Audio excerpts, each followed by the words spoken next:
But उसके लिए भी अपनी गाड़ी को झटका थोड़ी देना क्योंकि दूसरा मैच नहीं कर रहा। This is lifestyle, this is lifestyle. बहुत थोड़े दिन लगेंगे, ये लाइफस्टाइल चेंज हो जाएगा। और नहीं ध्यान रखा तो आज ये स्टाफ है, कल कोई और आएगा, परसों कोई और आएगा, इसमें कोई विशेषता थी, दूसरे में दूसरी विशेषता होगी, इसकी एक आदत। कोई हमें कहते हैं ये बहुत सिंसियर है, ये बहुत ऑनेस्ट है, लेकिन टाइम पर नहीं आता। एक कोई कमजोरी हर एक के अंदर हमें मिल जाती है। हमें उस व्यक्ति को एक्सेप्ट करना है, एक्सेप्ट करना है। हम सतयुग में नहीं रह रहे हैं ऐसा परफेक्ट, और वो भी परफेक्ट भी किसके अनुसार परफेक्ट? परफेक्ट भी ये नहीं कि they should be perfect, they should be perfect according to what is my definition of perfect. कोई आपका स्टाफ होगा जो बहुत सिंसियर होगा। आप बोलेंगे चलो चलो ऐसा करो, बोलेगा नहीं डॉक्टर साहब पहले मैं ऐसा करूंगा फिर ऐसा। कहेंगे टू मच सिंसियर है, बहुत इरिटेट करता है। ज्यादा सिंसियर भी नहीं होना चाहिए, कम सिंसियर भी नहीं होना चाहिए। कितना सिंसियर होना चाहिए? जितने हम हैं। You see what we are looking for. हम क्या चाहते हैं सामने वाले के अंदर? सिर्फ हमारे संस्कार हमें सामने वाले के अंदर चाहिए। अगर आप 100 की स्पीड पे गाड़ी चलाते हैं तो आपको 80 वाला स्लो लगता है, 120 वाला फास्ट लगता है। कितने पे चलाओ? 100। क्यों 100? क्योंकि मुझे 100 अच्छा लगता है। 100 is comfortable for me, so I want everybody to be that way. People will not be my way. इतने सालों से ट्राई तो कर ही लिया है।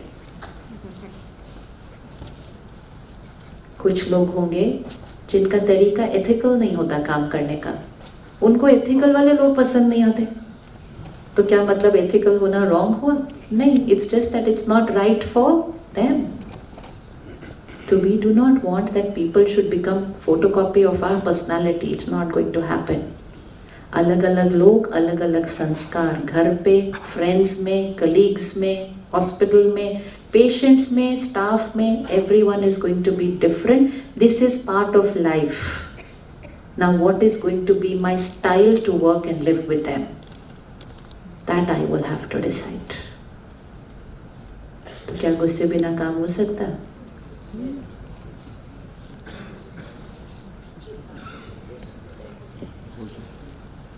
गुस्से के बिना काम हो सकता है?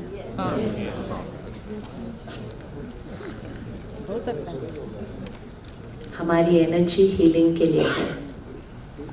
किसी को भी गुस्सा नहीं करना चाहिए, वैसे तो सबके लिए हानिकारक है, लेकिन हमारे लिए और भी ज़्यादा हानिकारक है क्योंकि हम पेन के साथ डील कर रहे हैं। You know we have enough depleters in our life.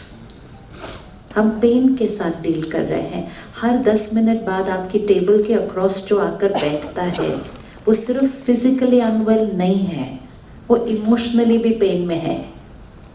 और वो सिर्फ अकेला इमोशनली पेन में नहीं है, उसके साथ जो 1-2 लोग आते हैं वो भी इमोशनली पेन में है। जब आप 10 मिनट किसी से बात करते हैं, हमें लगता है हम सिर्फ बात कर रहे हैं, लेकिन जब हम बात कर रहे हैं हम एनर्जीज कंज्यूम कर रहे हैं।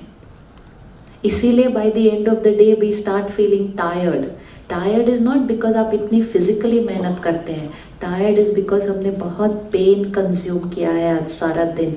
10 मिनट जब कोई बात करता है ना, उसकी एनर्जीज रेडिएट हो रही होती है हमारे को। जैसे आप कभी भी किसी को हाथ टच नहीं करते जब तक आप हाथ धोते नहीं हैं। अगर आपने किसी को गलती से ऐसे ही हाथ लगा दिया तो उनकी इन्फेक्शन हमारी हो जाएगी, और फिर अगर हमने किसी और को हाथ लगा दिया तो उनकी इन्फेक्शन है हमारे से दूसरे को। चाहे कुछ भी हो जाए, क्या आप कभी हाथ धोना भूल सकते हैं? भूल सकते हैं कभी? नहीं। चलते फिरते हॉस्पिटल में कितनी बार सैनिटाइजर यूज इधर के। It is ingrained into the system, क्योंकि हमें उसकी इम्पोर्टेंस पता है।